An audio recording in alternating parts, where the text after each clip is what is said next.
এখন দেখেন এখানে বলা হয়েছে স্ক্যান্ডিনেভিয়ান কান্ট্রিজ আর ড্যাশ, অর্থাৎ এখানে জানতে চেয়েছি স্ক্যান্ডিনেভিয়ান রাষ্ট্র কোনগুলো। তাহলে Norway, Sweden, Denmark, Finland and Iceland. আর নিচে বলেছে ইংল্যান্ড, ফ্রান্স, জার্মানি, এটা তো কমনই আসে না। Australia, New Zealand, no. USA, Canada, এখানে না। আপনারা এটা মনে রাখার জন্য একটা ছন্দ আছে, এটা জাস্ট মনে রাখবেন। ফাইন্ড, FINDS, এই যে ফাইন্ডস, ফাইন্ডস এর মধ্যেই 5টা রাষ্ট্র চলে আসছে। এই যে এফ তে হচ্ছে ফিনল্যান্ড, দেখেন তো ফিনল্যান্ড আছে কিনা। ইয়েস আছে, এফ তে হচ্ছে ফিনল্যান্ড। তারপর হচ্ছে এই যে আইতে হচ্ছে আইসল্যান্ড, দেখেন তো আইসল্যান্ড আছে কিনা। ইয়েস আছে, আইসল্যান্ড আছে। আর এই যে এন তে হচ্ছে কি বলেন, নরওয়ে, নরওয়ে আছে কিনা দেখেন তো। ইয়েস আছে। তারপর হচ্ছে ডি তে হচ্ছে ডেনমার্ক, যাদেরকে একসময় ডেনিস বলা হতো, তাহলে ডেনমার্ক আছে কিনা দেখেন তো। আর এস তো হচ্ছে সুইডেন, এটাও দেয়া আছে। তার মানে 1 নাম্বার প্রশ্নটাই হচ্ছে সঠিক অ্যান্সার, স্ক্যান্ডিনেভিয়ান কান্ট্রি। এই যে স্ক্যান্ডিনেভিয়ান রাষ্ট্র, এগুলা কোথায় বলেন তো। এগুলো হচ্ছে ইউরোপের উত্তরাঞ্চলে, ইউরোপের উত্তরাঞ্চলে অবস্থিত, ইউরোপের উত্তরাঞ্চলে অবস্থিত কিছু উপদ্বীপ, উপদ্বীপ টাইপের রাষ্ট্র। এর মধ্যে এর মধ্যে দেখেন এই যে ফিনল্যান্ড, এই ফিনল্যান্ডের মুদ্রার নাম হচ্ছে ইউরো। মনে রাখবেন, ইউরো হচ্ছে এই ফিনল্যান্ডের মুদ্রার নাম। আর যে বাকি 4টা দেশ আছে, এই যে 4টা দেশ, এই 4টা দেশের মুদ্রার নাম হচ্ছে ক্রোনা। তো এখান থেকে এই মুদ্রার নামগুলো পরীক্ষাতে আসে। তাহলে 4টা দেশের মুদ্রার নাম হলো ক্রোনা। আর একটি দেশ শুধু বাদ আছে, সেটা হচ্ছে ফিনল্যান্ড। এই ফিনল্যান্ডের মুদ্রার নাম হচ্ছে ইউরো। যার রাজধানী কি, ফিনল্যান্ডের রাজধানী হচ্ছে হেলসিঙ্কি না। এখানে মানুষ পড়াশোনা করতে যায়। দেখেন এই রাষ্ট্রগুলোর মধ্যে এই যে নরওয়ে, তারপর হচ্ছে সুইডেন, তারপর হচ্ছে ডেনমার্ক, তারপর হচ্ছে আইসল্যান্ড, প্রত্যেকটা রাষ্ট্রে হচ্ছে শান্তিপ্রিয় রাষ্ট্র। এই অঞ্চলে একসময় একটা ডাকাত থাকতো, একদল দস্যু থাকতো, যাদেরকে বলা হতো ভাইকিং। আপনারা মনে হয় নাম শুনেছেন। এই যে ভাইকিং, এই ভাইকিংরা বিশ্বের বিভিন্ন দেশে, মানে এরা হচ্ছে জলদস্যু। জলদস্যু মানে কি, যারা জাহাজে জাহাজে হামলা করত, ডাকাতি করত। পৃথিবীতে এরকম জলদস্যু এখনো আছে, যেমন সোমালিয়াতে আছে। এখনো সোমালিয়াতে অনেক জাহাজ আটকিয়ে ফেলে। তারপরে কিছু জলদস্যু আছে, যেমন মগ, মিয়ানমারে একসময় ছিল, এখন আর এরা খুব কমে গেছে, এখন আর এগুলার নাই। পর্তুগালের কিছু ছিল, এগুলাকে বলা হতো হারমাদ। এই যে হারমাদ, এরা কি বলেন তো, এরা হচ্ছে দস্যু। তো দস্যু বললে অনেকে দেখা যাচ্ছে নাও বুঝতে পারে, এই জন্য আমি লিখে দিই ডাকাত। ঠিক আছে, এরা হচ্ছে ডাকাত, জলে অর্থাৎ জলপথে এরা ডাকাতি করতো এই বাইকিংরা। ঠিক আছে, তারা হচ্ছে খুবই, এরা যুদ্ধপ্রিয় ছিল, বিশ্বের বিভিন্ন দেশে তারা লুটতরাজ চালাতো এই ভাইকিংরা। তো যারা হচ্ছে এই সুইডেন, নরওয়েতে থাকতো। ইভেন আপনারা যদি এখনো দেখেন, এখনো একটা ছাপ রয়েছে। এই যে আপনার ডেনমার্ক, এরা কিন্তু বিশ্বের বিভিন্ন দেশকে উপনিবেশ বানিয়ে রেখেছে। ঠিক আছে, অথচ ছোট একটা দেশ, ছোট একটা দেশ, এই সেই ডেনমার্ক। আপনারা জানেন পৃথিবীর সবচেয়ে বড় দ্বীপের নাম গ্রিনল্যান্ড দ্বীপ। এত বিশাল একটা দ্বীপ গ্রিনল্যান্ড, মানে এটা হচ্ছে বিশ্বের দীর্ঘতম, বিশ্বের বিশ্বের দীর্ঘতম যদি বলা হয়, বিশ্বের দীর্ঘতম দ্বীপ যদি বলা হয়, সেটা হচ্ছে এই গ্রিনল্যান্ড দ্বীপ। এই গ্রিনল্যান্ড দ্বীপের মালিক হচ্ছে ডেনমার্ক। যে ডেনমার্কের চেয়ে প্রায় আপনার 28-29 গুণ বড় এই গ্রিনল্যান্ড দ্বীপ। এত ছোট একটা দেশ তাকে নিয়ন্ত্রণ করে।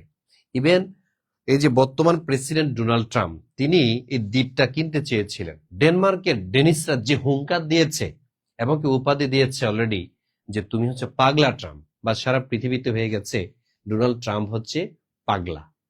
বুঝতে পেরেছেন, এদের পাওয়ার অনেক, মানুষ ছোট কিন্তু বিষাক্ত, কামড় কামড়ে বিষাক্ত। এরা জিনিস ছোট হলে কি হবে, কামড়ে এরা খুব বিষাক্ত। তো এই যে অঞ্চলগুলো, শুধু তাই নয়, ডেনিসরা কিন্তু আরো অনেক দিক থেকে তারা এগিয়ে আছে। তো যাই হোক, আমি ইতিহাসটা এখন আর বলতে চাচ্ছি না। এরা হচ্ছে একবারই ইউরোপের উত্তর দিকে অবস্থিত। এই রাষ্ট্রগুলোর মধ্যে নরওয়ে হচ্ছে সবার উত্তরে। এই কারণে নরওয়েকে বলা হয় পৃথিবীর সর্ব উত্তরের দেশ। তাহলে বলেন, যদি পরীক্ষাতে আপনার প্রশ্ন আসে যে পৃথিবীর সর্ব উত্তরের দেশ কোনটি, পৃথিবীর সর্ব উত্তরের দেশ যেটি সেটা হচ্ছে নরওয়ে, যার রাজধানী হচ্ছে অসলো। তাইলে পৃথিবীর সর্ব উত্তরের দেশ যদি নরওয়ে হয়, পৃথিবীর সর্ব দক্ষিণের দেশ কোনটি? যদি পারেন কমেন্টে জানাবেন। কে বলতে পারবেন পৃথিবীর সর্ব দক্ষিণের দেশ কোনটি? কমেন্টে প্লিজ। জি, থ্যাংক ইউ সো মাচ। হ্যাঁ, একটু কমেন্টে জানিয়ে দিবেন যে পৃথিবীর দক্ষিণের দেশ কোনটি।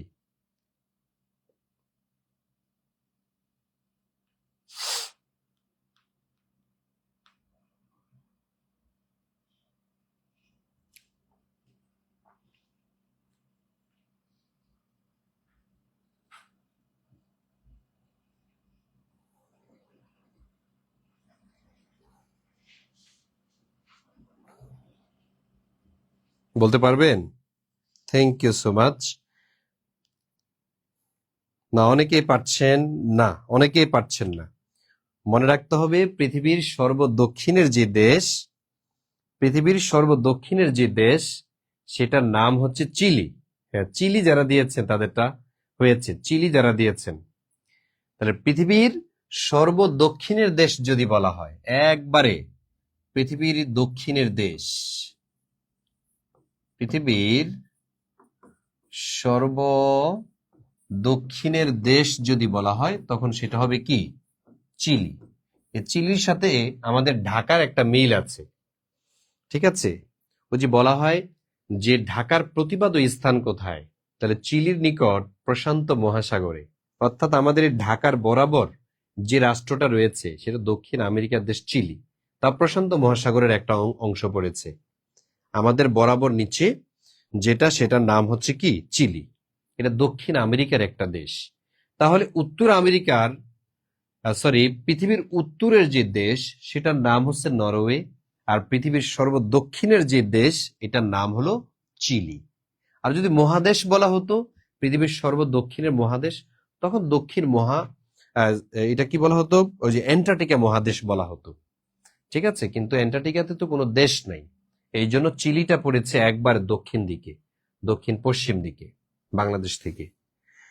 তো এই হচ্ছে বিষয়। আপনাদের ক্লিয়ার কিনা বলেন? আপনারা যদি বলেন আমি পরের প্রশ্নে যাব। আমি কি পরের প্রশ্নে যাব? ইয়েস, ঠিক আছে, আমি পরের প্রশ্নে গেলাম। এবার আসেন 2 নং প্রশ্ন কি আসছে আমরা একটু দেখে নিই। এখানে বলা আছে স্ক্যান্ডিনেভীয় উপদ্বীপ কোন দুটি দেশ নিয়ে গঠিত? স্ক্যান্ডিনেভিয়ান উপদ্বীপ কোন দুটি দেশ নিয়ে গঠিত হয়েছে? আচ্ছা, স্ক্যান্ডিনেভিয়ান উপদ্বীপ। এখন প্রশ্ন হচ্ছে ভাইয়া উপদ্বীপ কি? উপদ্বীপ মনে রাখবেন যার 3 দিকে থাকে জল, যার 3 দিকে কি থাকে? জল থাকে, আর একদিকে কি থাকে? স্থল থাকে। তাহলে ধরেন এই অংশেও জল, তারপর এই অংশেও কি আছে? জল, এই অংশেও জল, কিন্তু এই যে অঞ্চল, এই যে অংশটা, এই অংশটা হচ্ছে আপনার স্থল। তাহলে ধরেন যার 3 দিকে জল আর একদিকে হচ্ছে স্থল, স্থল, এই অংশটা ধরেন স্থল, স্থল। তো এই অংশটাকে বলা হয় স্থল, যার কারণে এটাকে কি বলা হয়? উপদ্বীপ। এটার উপাধি হলো উপদ্বীপ। তাহলে পৃথিবীর 3 দিকে জল একদিকে স্থল যেটা, সেটাই হচ্ছে একটা উপদ্বীপ। তাহলে আমরা পড়েছি স্ক্যান্ডিনেভিয়ান দেশ হচ্ছে 5টি, কিন্তু স্ক্যান্ডিনেভিয়ান উপদ্বীপ কি 5টা? নো, উপদ্বীপ হচ্ছে মাত্র 2টা। সেটা কোনটা? Norway, Germany. আচ্ছা, স্ক্যান্ডিনেভিয়ার মধ্যে কি জার্মানি আছে? নাই, তার মানে এটা কাটা। তারপরে সুইডেন, যুক্তরাজ্য আছে, যুক্তরাজ্য কি আছে? নো, তার মানে এটাও কাটা। নরওয়ে, যুক্তরাজ্য যেখানে আছে এটা কেটে দিলাম। তার মানে আপনি যদি একটু ব্রেন খাটান, একটু ব্রেন খাটালেই কিন্তু অ্যান্সার করতে পারছেন, ঠিক আছে? নরওয়ে এবং সুইডেন এই 2টা দেশ হচ্ছে মানে উপদ্বীপ রাষ্ট্র। এই 2টা দেশ হচ্ছে স্ক্যান্ডিনেভিয়ান উপদ্বীপ, যার 3 দিকে জল, একদিকে হলো স্থল। আর এই যে উপদ্বীপ, এটার বিপরীত কি কে জানেন? আচ্ছা, উপদ্বীপ সম্পর্কে আরেকটু বলে নিই। হ্যাঁ, যদি বলা হয় পৃথিবীর দীর্ঘতম উপদ্বীপ কোনটি, কে বলতে পারবেন? পৃথিবীর পৃথিবীর দীর্ঘতম পৃথিবীর দীর্ঘতম উপদ্বীপ যদি বলা হয়, সেটার নাম হলো আরব উপদ্বীপ। আরব উপদ্বীপ, পৃথিবীর দীর্ঘতম উপদ্বীপের নাম হচ্ছে আরব উপদ্বীপ। ঠিক আছে, তো আরো কিছু উপদ্বীপ আছে, আমরা যদি বলি আরো কিছু উপদ্বীপ আছে, যেমন কোরিয়া। এই যে উত্তর কোরিয়া এবং দক্ষিণ কোরিয়া, এই কোরিয়া একটি উপদ্বীপ। তাহলে কোরিয়াও কিন্তু একটি উপদ্বীপ, যার তিন দিকে জল, একদিকে হলো স্থল। তাহলে আমরা জানলাম, যার তিন দিকে থাকবে জল আর একদিকে থাকবে স্থল, এটাকে কি বলা হবে? এটাকেই বলা হবে উপদ্বীপ। এই হচ্ছে বিষয়। এখন আপনাদেরকে যদি আমি প্রশ্ন করি, উপদ্বীপের বিপরীত কি? ধরেন এখানে জল আছে, কিন্তু এখানে জলের জায়গায় স্থল থাকলো, আর একদিকে হচ্ছে জল থাকলো, তখন এটাকে কি বলা হবে? কারো কি ধারণা আছে কিনা? উপদ্বীপ, এটার অ্যান্টোনিম কি হবে? এটার প্রতিশব্দ কি হবে? বা উপদ্বীপের বিপরীত অবস্থানকে কি বলা হয়? দেখি আপনাদের মাথায় কিছু আছে কিনা, নাকি শুধু পড়াশোনা করেন? সব ছিল উত্তরটি, কিন্তু অনেক ভুল করার সম্ভাবনা থাকে। আচ্ছা, বাল্টিক রাষ্ট্রের তিনটি লিথুয়ানিয়ার, কি বলতেছে মোস্তাফিজুর রহমান? কি বাল্টিকে গেছি? তারপরে হচ্ছে, thank you so much, thank you. আপনারা ক্লাসটি শেয়ার করে দিতে হবে। হ্যাঁ, ক্লাসটি শেয়ার করে দিলে পরে আমাদের অনেক ভাই বোন এখানে যুক্ত হওয়ার সুযোগ আছে। আপনারা যদি শেয়ার না করেন, এমনি হচ্ছে তারা মন মরা হয়ে আছে, কোনো সার্কুলার পাচ্ছে না। তো সুতরাং আমাদের সাথে একটু যুক্ত হোক, ক্লাস করো। ক্লাস করলে তার মনটা ভালো হয়ে যাবে, মোটিভেশন পাবে। ঠিক আছে, আবার যদি একবারে হতাশার মধ্যে থাকে, একা একা থাকে, সে কিন্তু একবার হারিয়ে যাবে। তা আপনি কি চান আপনার বন্ধু বা বান্ধবী সে আসলে মনমরা হয়ে থাকুক? ঠিক আছে, এটা কখনো মনে করবেন না। ঠিক আছে, পৃথিবীর দীর্ঘতম দ্বীপ আরব উপদ্বীপ, হ্যাঁ ঠিক আছে, এটা তো ঠিক আছে, কোরিয়া একটি উপদ্বীপ। আমি বলছিলাম কি, তিন দিকে জল একদিকে স্থল, এটা হচ্ছে, না না, এটা ভুল হয়েছে। আমাদের জাকিয়া জান্নাত মনি আপু, আপনারটা ভুল হয়েছে। সাবিনা ইয়াসমিন, রুনা, সোনিয়া, ইমরান হাসানা, আরব উপদ্বীপ, বিনা খাতুন, উপসাগর। ইয়েস, বিনা খাতুন আপনারটা হয়েছে। থ্যাংক ইউ সো মাচ বিনা আপু, আপনাকে আপনার উত্তরটাই সঠিক হয়েছে, আর কেউ পারলো না। ঠিক আছে, তার মানে হচ্ছে উপসাগর। এই যে এখন দিচ্ছে হানজালা, তারপর ইমরান হাসান এখন উত্তর দিচ্ছে। তাহলে যদি পরীক্ষাতে প্রশ্ন আসে, যার তিন দিকে জল, যার তিন দিকে কি জল, ধরেন এই যে পাশ, এই পাশটাতে হচ্ছে সরি স্থল, যার তিন দিকে স্থল, এই পাশেও স্থল, তারপরে এই পাশেও স্থল, আবার এই পাশেও স্থল, আর এক পাশে হচ্ছে জল। ঠিক আছে, যার এক পাশে হচ্ছে জল, এটাকে কি বলা হয়?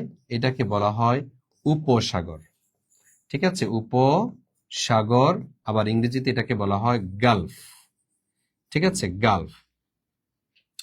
তাহলে এই যে গালফ অথবা বেও বলা হয়, এটাকে বেও বলা হয়, আবার গালফও বলা হয়ে থাকে, মানে একটা উপসাগর। তাহলে যার তিন দিকে স্থল আর একদিকে জল, এটার নাম কি বলেন? এটার নামই হচ্ছে উপসাগর বা গালফ, ইংলিশে আবার বেও বলা হয়। ঠিক আছে, গালফ এবং বের আবার আলাদা আলাদা সংজ্ঞা আছে, আমি ওইদিকে যাচ্ছি না, মাথা গোলাইয়া যাবে, ওগুলো আপনাদের লাগবেও না পরীক্ষায়।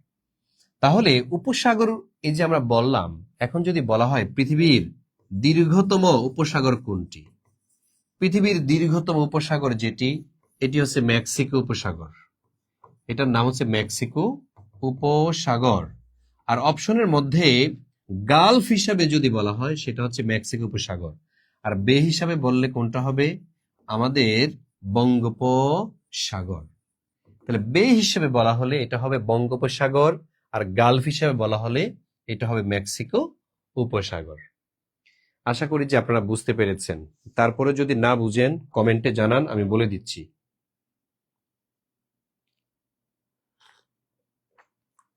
বলেন ক্লিয়ার কিনা? ক্লিয়ার হলে লিখবেন ডান।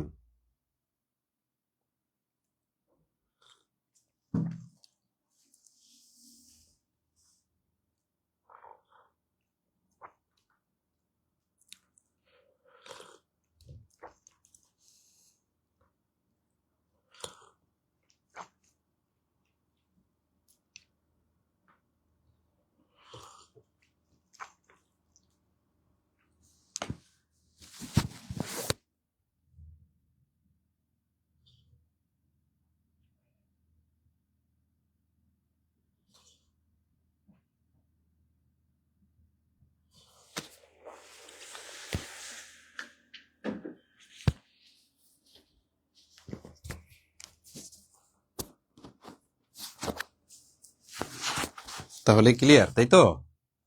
ঠিক আছে, থ্যাংক ইউ সো মাচ, আপনারা বুঝতে পেরেছেন। তাহলে আমি পরবর্তী স্লাইডে গেলাম। এবার আসেন 3 নাম্বার প্রশ্ন। কি বলা আছে দেখেন, স্ক্যান্ডিনেভিয়ান দেশ কোনটি? তাহলে এটা সঠিক এবং কি সহজ একটা প্রশ্ন, আপনারা নিশ্চিন্তে অ্যান্সার করতে পারবেন স্ক্যান্ডিনেভিয়ান থেকে প্রশ্ন আসলে। তাহলে স্ক্যান্ডিনেভিয়ান, ওই যে ফাইন্ডস মনে রাখলে হবে ফাইন্ডস, তাই না? ফাইন্ডস এর মধ্যে ফিনল্যান্ড, আইসল্যান্ডের, নরওয়ে, ডেনমার্ক এবং সুইডেন। তার মধ্যে আমরা কিন্তু যুক্তরাজ্যকে পাই নাই, তুরস্কে পাই নাই, ইতালিকে পাই নাই। তাহলে সঠিক অ্যান্সার কোনটা? এটা হচ্ছে ডেনমার্ক হবে। তার মানে নিচের কোনটি স্ক্যান্ডিনেভিয়ান দেশ? এটা হচ্ছে ডেনমার্ক। আবার 3টা রাষ্ট্র স্ক্যান্ডিনেভিয়ান দিয়ে দিবে, বলা হবে নিচের কোনটি স্ক্যান্ডিনেভিয়ান নয়। তখন আপনি এই ফাইন্ডস দিয়ে অথবা ফিডে আসুন আর একটা ছন্দ আছে ওটা দিয়ে উত্তর বের করতে পারবেন। তো এই হচ্ছে বিষয়গুলো। 4 নম্বর প্রশ্ন আমরা একটু দেখি। এখানে বলা আছে হেলসিংকি, হেলসিংকি, হেলসিংকি কোন দেশের রাজধানী? তারপর দেখেন এই রাজধানীগুলো পরীক্ষাতে আসে, 22তম এই পরীক্ষাতে এসেছে। তো এখন দেখেন হেলসিংকি কোন দেশে? Sweden? No. Norway? No. Finland নাকি পোল্যান্ড? আচ্ছা, পোল্যান্ডও হচ্ছে না, তার মানে এটা হচ্ছে ফিনল্যান্ড। ফিনল্যান্ডের যে রাজধানী, ফিনল্যান্ডের যে রাজধানী এটার নামই হচ্ছে হেলসিংকি। এই হেলসিংকি, হেলসিংকিতে অনেক বাংলাদেশি স্টুডেন্ট পড়াশোনা করার জন্য যায়, খুব ভালো পড়াশোনা হয়, ঠিক আছে, এবং ওখানে গিয়ে আর ফিরে আসে না, খুব কম ব্যয়বহুল। এটি একটি কল্যাণ রাষ্ট্র, হেলসিংকি ফিনল্যান্ড একটি কল্যাণ রাষ্ট্র, যার কারণে মানুষজন এখানে পড়তে যায়, ঠিক আছে, মানুষ এখানে পড়তে যায় এবং কি খুব ভালো একটি রাষ্ট্র। তাহলে দেখেন এই যে হেলসিংকি কোন দেশের রাজধানী, তার মানে দেশের না, তার মানে হচ্ছে রাজধানীর নাম পরীক্ষাতে আসে। কিছু দেশ আছে ওই দেশের নাম অনুযায়ী তার রাজধানী। যেমন আমি যদি বলি, একটা ছন্দ মনে রাখেন আপনারা, দেশের নাম অনুযায়ী রাজধানী, আগে শিরোনাম দেন, দেশের নাম অনুসারে অনুসারে রাজধানীর নাম। আমি একটা ছন্দ লিখে দিব, দেশের নাম অনুসারে রাজধানীর নাম। লেখেন চানমিয়ার বেটা সিয়াম, জিবুতির মন প্রাণ কারিল। চানমিয়ার বেটা সিয়াম, জিবুতির মন প্রাণ কারিল। আচ্ছা, তাহলে এই যে চানমিয়ার বেটা সিয়াম, জিবুতির মন প্রাণ কারিল, এখানে অনেকগুলো দেশ আছে। এই চান মানে হচ্ছে সান মেরিনো। আপনারা জানেন সান মেরিনো একটা দেশের নাম, যে দেশের রাজধানীও সান মেরিনো। এই যে বেটা, এই বেটা মানে হচ্ছে ভ্যাটিকান সিটি। সুতরাং ভ্যাটিকান সিটি, এটার রাজধানী কি? এটা রাজধানীও কিন্তু Vatican City. C for Singapore, সিঙ্গাপুরের রাজধানী কি? সিঙ্গাপুরের রাজধানীও কিন্তু সিঙ্গাপুর সিটি। এই যে জিবুতি, জিবুতি মানে কি? জিবুতি, এর রাজধানী কিন্তু জিবুতি। মন মানে মোনাকো, মোনাকোর রাজধানী কি? Monaco city city. প্রাণ মানে হচ্ছে পানামা, পানামার রাজধানী কি? Panama city. এই যে কতে হচ্ছে কুয়েত, আপনারা বলেন কুয়েতের রাজধানী কি? Kuwait city. এই যে লোতে হচ্ছে লুক্সেমবার্গ, এই যে লুক্সেমবার্গ তার রাজধানী কি? লুক্সেমবার্গ সিটি, ঠিক আছে।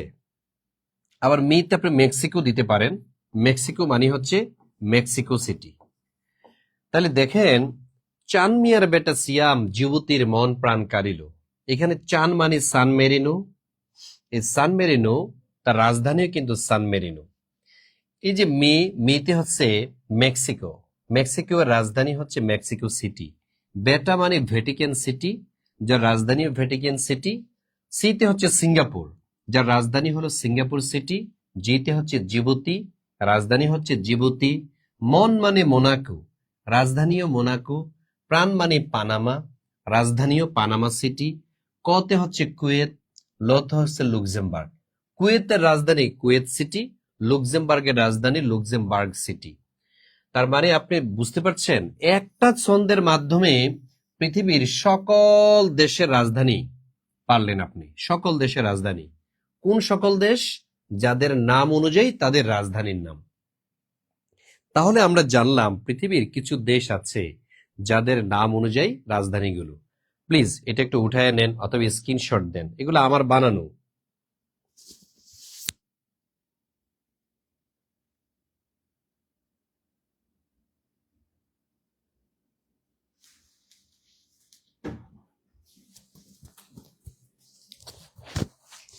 চানমিয়ার বেটা সিয়াম, জিবুতির মন প্রাণ কারিলু। দেখেন, যদি লেখা হয় লিখবেন ডান।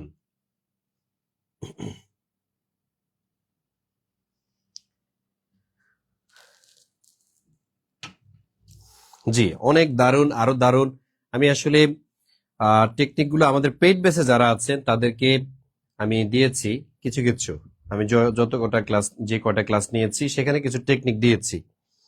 আর সাধারণত লাইভ ক্লাসের মধ্যে টেকনিক খুব কমই দেয়া থাকে, কারণ এখানে লাইভ ক্লাসে খুব তাড়াতাড়ি তাড়াতাড়ি আমাদের ভাই বোনরা শুধু করে রিকোয়েস্ট করে যে স্যার এরপরে এরপরে এরপরে শুধু একদমই পড়ে ফেলতে চায়। ঠিক আছে, এটার অবশ্য কারণ আছে, ওনারা খুব ব্যস্ত, বিভিন্ন কাজে থাকেন, যত দ্রুত ক্লাসটা শেষ করা যায়। ঠিক আছে, তো কিন্তু ওনারা বুঝতে পারছেন এটা তো আবার মাথায় গাঁথবে না, তাড়াতাড়ি শেষ করলে এটা তাড়াতাড়ি আবার মাথা থেকে হারিয়ে যায়। তো যা হোক, আমরা মোটামুটি একটা ধারণা পেয়েছি যে দেশের নাম অনুসারে রাজধানীর নাম। তাহলে সান মেরিনো সম্পর্কে আপনাদের কাছে অলরেডি একটা পরিচয় আছে। এই সেই সান মেরিনো, এটা হচ্ছে ইউরোপের একটা দেশ, ইতালির ভিতরে।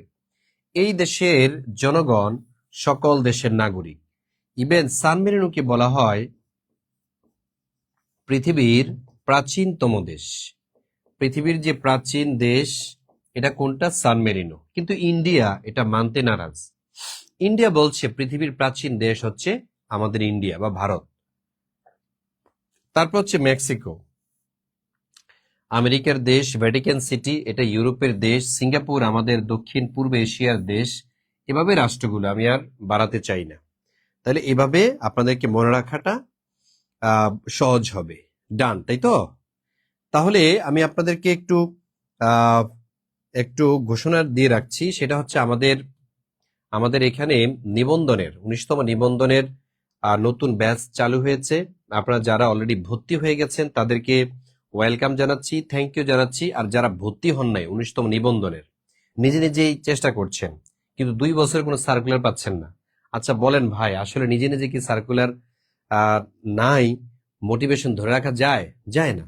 সুতরাং আপনি যদি মনে করেন যে 19তম নিবন্ধন আপনার সর্বশেষ নিবন্ধন, অথবা আপনি যদি মনে করেন যে 19তম নিবন্ধনে ভাইয়া আমি আমার চাকরিটা নিশ্চিত করতে চাই, তাহলে আপনি আর একা একা প্রিপারেশন নিতে যায়েন না, কারণ এটা রিস্ক থেকে যায়। কারণ 2 বছর অলরেডি গ্যাপ হয়ে গেছে, নিবন্ধনের সার্কুলার নেই। এখন সার্কুলার দিবে, এমনও হতে পারে যে 1 মাস পরে আপনার পরীক্ষা, তখন আর প্রিপারেশন নেওয়ার সময় পাবেন না। এই জন্য আমাদের সাথে আপনি যুক্ত থাকেন, আমাদের এখানে ভর্তি হতে পারেন।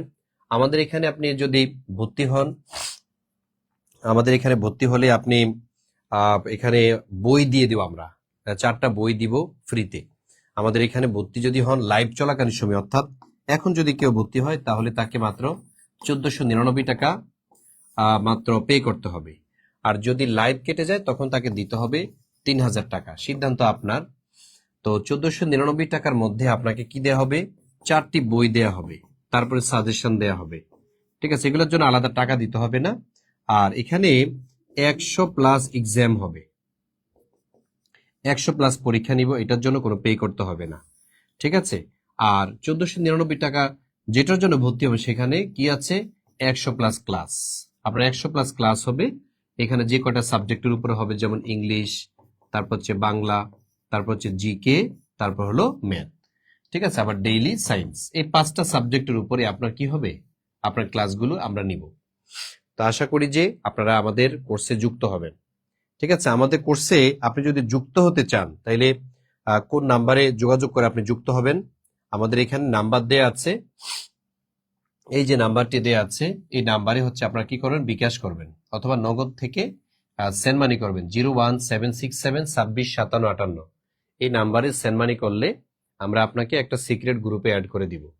অবশ্যই টাকা পাঠিয়ে এই নাম্বারে আপনি হোয়াটসঅ্যাপে স্ক্রিনশট দিবেন অথবা ফোন দিবেন যে ভাইয়া আমি এই নাম্বার থেকে টাকা পাঠিয়েছি।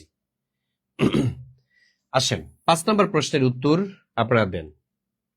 এখানে বলা আছে which is not a water logged country, মানে নিচের কোনটি দ্বীপ রাষ্ট্র না। আচ্ছা, পৃথিবীতে অনেক দেশ আছে দ্বীপ রাষ্ট্র। এই প্রশ্নটা বাংলাদেশ ব্যাংকে অ্যাসিস্ট্যান্ট অফিসার পদে এসেছিল, অর্থাৎ ব্যাংকের যত প্রশ্ন ওই প্রশ্নগুলো ইংলিশে আসে, ঠিক আছে। আবার 10 থেকে 20তম গ্রেডে একটা চাকরির পরীক্ষাতে এসেছে, ওইটা আবার একবার হুবহু এটা বাংলাটা এসেছে।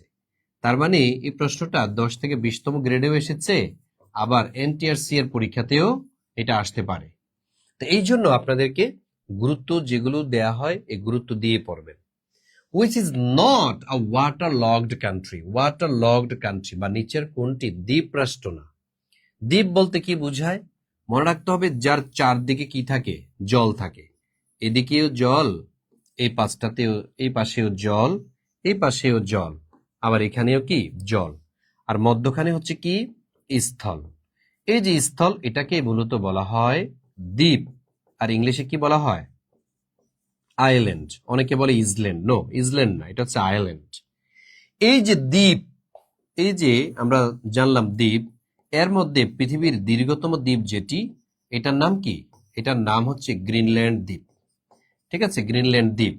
তারপরে আরেকটা দ্বীপ আছে, যেমন পৃথিবীর দ্বিতীয় বৃহত্তম দ্বীপ, এটা কোনটা? এটা হচ্ছে নিউগিনি দ্বীপ।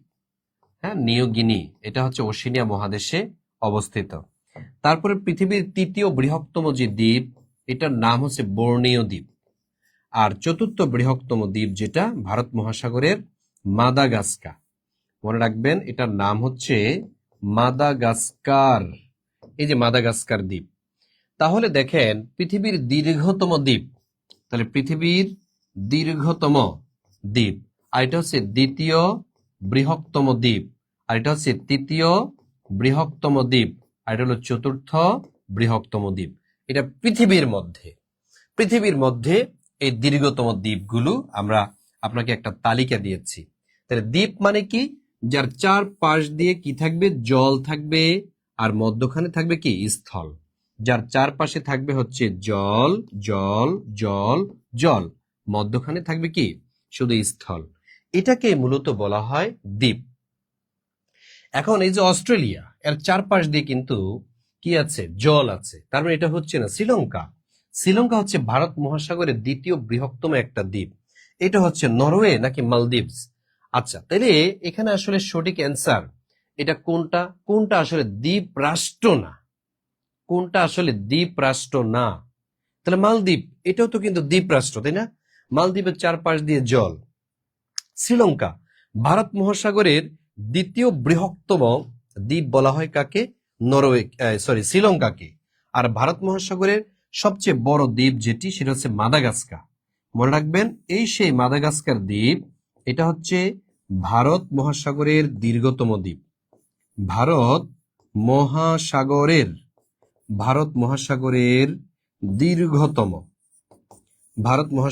দীর্ঘতম দ্বীপ, এটার নাম হচ্ছে মাদাগাস্কার। আর ভারত মহাসাগরের দ্বিতীয় দীর্ঘতম দ্বীপ কোনটি? সেটা হচ্ছে শ্রীলঙ্কা। তাহলে দেখেন শ্রীলঙ্কা একটা দ্বীপ রাষ্ট্র। ওকে ফাইন, তাহলে এটা উত্তর হচ্ছে না। তাহলে অস্ট্রেলিয়া এটা একটা দ্বীপ রাষ্ট্র, এটা হচ্ছে না। মালদ্বীপ এটা একটা দ্বীপ রাষ্ট্র, হচ্ছে না। তাহলে সঠিক অ্যান্সার কোনটা? নরওয়ে। কারণ কি? আমরা পড়েছি নরওয়ে হচ্ছে একটা উপদ্বীপ রাষ্ট্র। উপদ্বীপ, নট দ্বীপ। উপদ্বীপ মানে কি মনে আছে? যার 3 দিকে জল, একদিকে স্থল। যার 3 দিকে জল, একদিকে স্থল, এটাকে বলা হয় উপদ্বীপ। তার মানে নরওয়ে কিন্তু দ্বীপ রাষ্ট্র নয়, চারপাশ দিয়ে এর জল নাই। আশা করি যে আমি বুঝাতে পেরেছি। তারপরে যদি কারো প্রশ্ন থাকে করতে পারেন।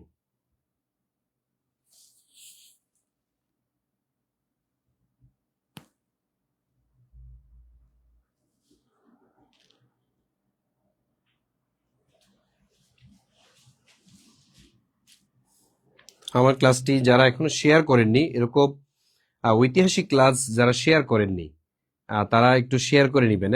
আমাদের ক্লাসে একবার উপস্থিতি কম, সুতরাং যদি উপস্থিতি কম থাকে ক্লাস কিন্তু আর নিব না। হ্যাঁ, আগামী সপ্তাহ থেকে ক্লাস বন্ধ থাকবে যদি আপনাদের উপস্থিতি না থাকে, কারণ আপনাদের ইন্টারেস্টের উপরেই মূলত ক্লাসগুলো আমরা ডিজাইন করি।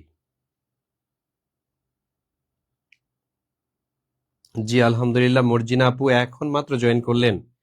মুস্তাফিজুর রহমান ক্লিয়ার হয়েছে। জাকিয়া আপু thank you so much. Tazkia আপু, তারপরে হচ্ছে মনি আপু, Zakia Jannat Moni, Runa Akter, thank you so much. Okay fine, তাহলে আমরা মোটামুটি একটা ধারণা পেয়েছি এটার সঠিক অ্যান্সারটা। এবার আমরা পরের প্রশ্নটা দেখব।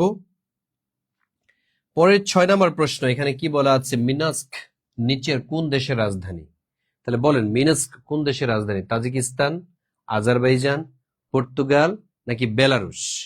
বলেন। তাহলে মিনস্ক কোন দেশের রাজধানী? মিনস্ক হচ্ছে আপনার তাজিকিস্তানের না। তাহলে তাজিকিস্তানের রাজধানী কি? আবিদু তাবা। মনে রাখবেন, এগুলো মধ্য এশিয়ার কিছু দেশ আছে, ঠিক আছে? মধ্য এশিয়ার দেশগুলোর মধ্যে আবিদু তাবা, তো এটা পড়তেছে না। আজারবাইজান, এটা হচ্ছে বাকু, ঠিক আছে? তাবা বাকু, এটা হচ্ছে না। তারপর হচ্ছে পর্তুগাল, না এটা হচ্ছে না। তার মানে বেলারুশ। বেলারুশের রাজধানী কি? বেলারুশের রাজধানী হচ্ছে মিনস্ক। এই সেই বেলারুশ, এটাকে বলা হয় সাদা রাশিয়া, ঠিক আছে? বেলারুশের উপাধি কি? বেলারুশকে বলা হয় সাদা রাশিয়া। আর বেলারুশ সবসময় রাশিয়াকে সমর্থন দেয়। ইউক্রেন রাশিয়ার যখন যুদ্ধ শুরু হয়েছিল, সর্বপ্রথম রাশিয়াকে সমর্থন দিয়েছিল এই বেলারুশ। বলেছিল যত ক্ষেপণাস্ত্র আছে আমার দেশে নিয়ে আসেন, পারমাণবিক অস্ত্র যদি মারতে চান আমার দেশে নিয়ে আসেন, আমার দেশের আকাশপথ আপনার জন্য উন্মুক্ত রাশিয়া, ঠিক আছে? এই সেই বেলারুশ। তাইলে রাজধানীগুলো আসে।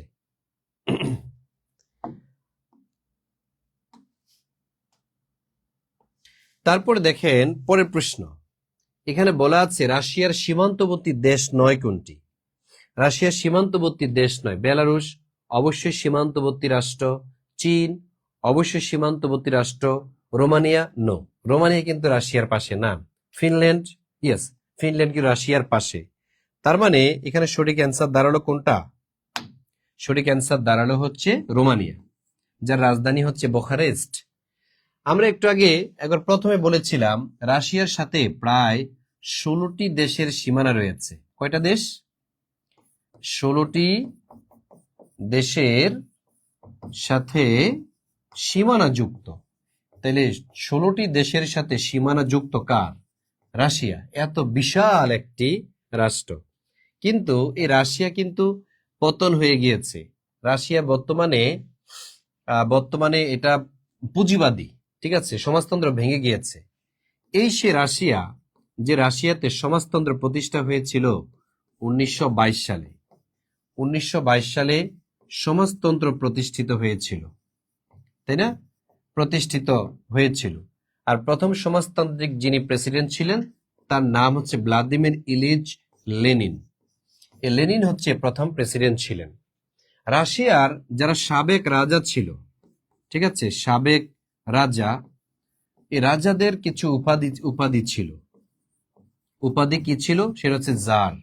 এই জার তন্ত্রের পতন হয়ে যায় রুশ বিপ্লবের মাধ্যমে।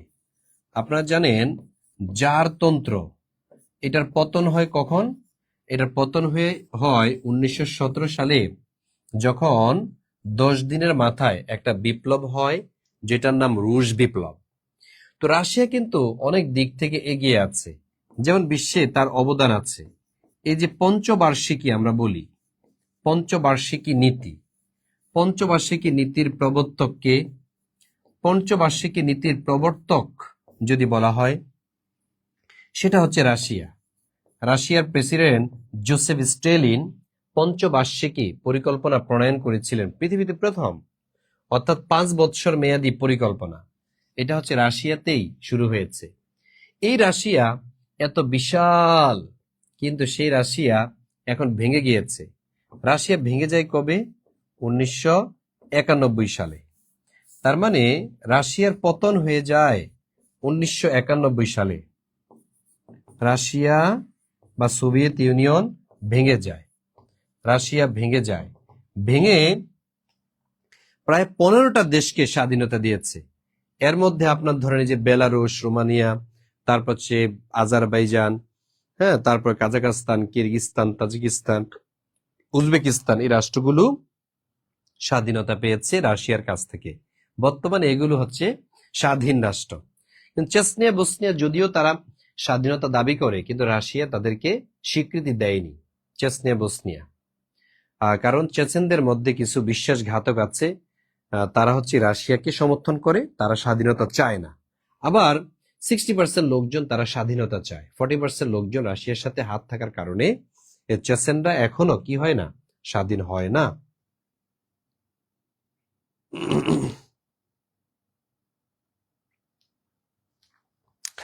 আচ্ছা, এই হচ্ছে বিষয়।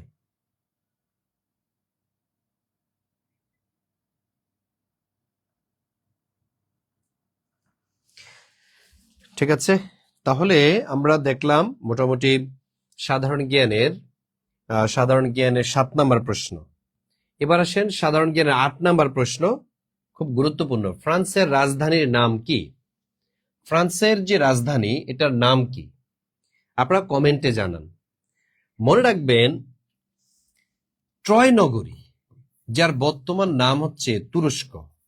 এই যে ট্রয় নগরী, এটার বর্তমান নাম কি? তুরস্ক। তবে বর্তমানে আবার তুরস্কও না, এটার নাম চেঞ্জ হয়ে এখন হয়েছে তার্কিয়ে। এই যে তার্কিয়ে, এটার পূর্ব নাম ছিল ট্রয় নগরী। এই ট্রয় নগরীর একজন রাজা ছিলেন, ওই রাজার নাম হচ্ছে ফ্রায়াম।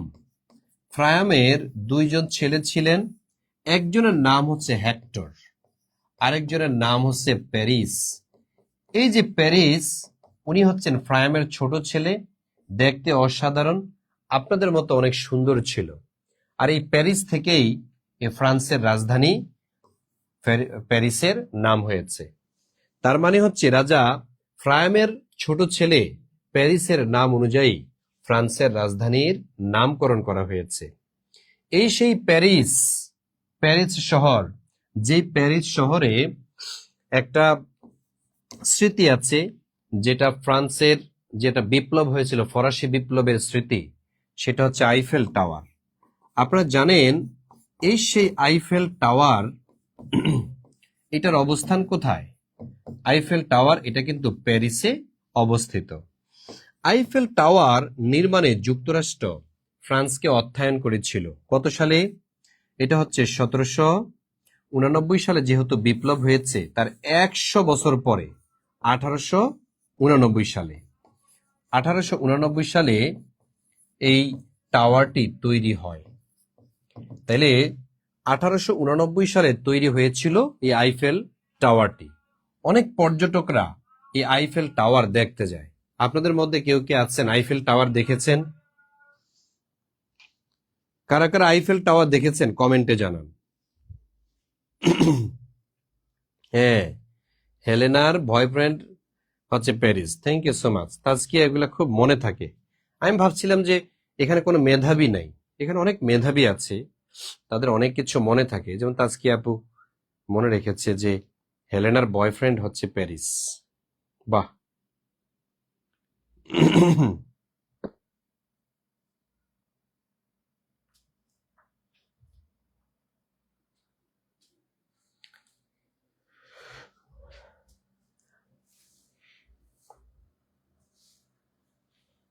জি, থ্যাংক ইউ সো মাচ। কে কে দেখেছেন আইফেল টাওয়ার? আমাদের মুস্তাফিজুর রহমান দেখেছে, সে খুব বুদ্ধিমান, অ্যান্সারটা করেছে খুব একবারে গুছায়া, যাতে অস্বীকার করার কোনো চান্স না থাকে। তারপরে তাজকিয়া আপু খুব বুদ্ধিমান, সে বুদ্ধি করে অ্যান্সার করেছে। Thank you so much. এই তো, তাইলে যদি প্রশ্ন করা হয় আইফেল টাওয়ার দেখেছেন? ইয়েস, দেখেছি। কোথায় দেখেছি? আমি তো ছবিতে দেখেছি, মোবাইলে দেখেছি, ইউটিউবে দেখেছি, দেখেছি তো, কিন্তু আমি যাই নাই। এটা হচ্ছে আমার ব্যর্থতা। তাহলে দেখেন এই প্রশ্নটা কোথায় এসছে? বাংলাদেশ পল্লী উন্নয়ন বোর্ডের সহকারী কর্মকর্তা পদে এই প্রশ্নটা এসেছে। আশা করি যে এই প্রশ্ন আসলে এখন আপনারা পারবেন। আর বাকি যেগুলো আছে, যেমন লন্ডন, লন্ডন কার রাজধানী? যুক্তরাজ্যের রাজধানী। এই যে যুক্তরাজ্য, এটার রাজধানী হচ্ছে লন্ডন। আর নিউ ইয়র্ক, নিউ ইয়র্ক হচ্ছে পৃথিবীর রাজধানী। মনে রাখবেন, পৃথিবীর রাজধানী যদি বলা হয়, পৃথিবীর রাজধানী হচ্ছে নিউ ইয়র্ক। আর ইরাকের রাজধানী কোনটি বলেন? ইরাকের রাজধানী হচ্ছে এই বাগদাদ।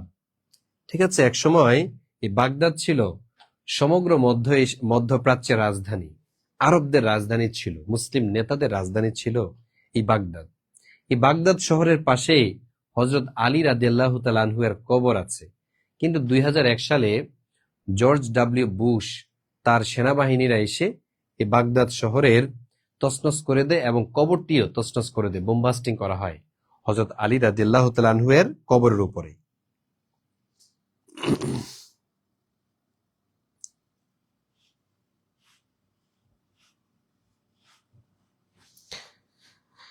তাইলে আমরা মোটামুটি 8 নম্বর প্রশ্ন শেষ করলাম। এখানে বলা আছে উত্তর আয়ারল্যান্ডে কত সালে একটি শান্তি চুক্তি স্বাক্ষরিত হয়েছিল?